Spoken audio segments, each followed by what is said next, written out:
সবসময় কিন্তু পরিস্থিতি একরকম থাকে না, মানসিক অবস্থায় কিন্তু একরকম থাকে না, কিন্তু তুমি যদি স্ট্রং থাকো, নিজের উপর যদি তুমি ভরসা করো, তাহলে কিন্তু তুমি জীবনে এগিয়ে যেতে পারবে। Hello everyone. তো সকাল সকাল উঠে আমি লেগে পড়েছিলাম কাজে। ড্রেসিং টেবিলের অবস্থা তো খুবই বাজে ছিল, জানলার পাশে আর ধুলামলা অবস্থা খারাপ, তো এটাকে একটু মুছে নিয়েছি। তারপর আমি রান্নাটা বসিয়ে দিয়েছিলাম, আর ও ওখানে আম পড়েছিল, ওগুলো নিয়ে আসছে, আমাদের গাছের এই আম সবগুলো পড়ে গেছে। তো সন্ধ্যার সময় ওর মানে একটা অভ্যাস, প্রতিনিয়ত ওর টিফিন নিয়ে আসতে হবে, আর টিফিনটা কিন্তু ভালোই ছিল বেশ।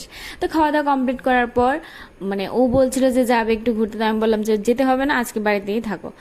আর রাত্রেবেলা ডিনারটা কমপ্লিট করে আমি এখানে একটা মাস্ক লাগিয়ে নিয়েছি, দেখতে কিন্তু আমাকে একদম ভূতের মতো লাগছে, কিন্তু বিশ্বাস করে এটা কিন্তু খুবই দারুণ। ডার্ক সার্কেলসের জন্য তো এটা খুবই ভালো। তো সকাল সকাল দেখলাম আমার চুলের অবস্থাটা একদম খারাপ, মানে ঝাড়ুর মতো হয়ে গেছে। তো ঘরেতেই বসে আমি একটা স্পা করে নিয়েছিলাম ক্রিম।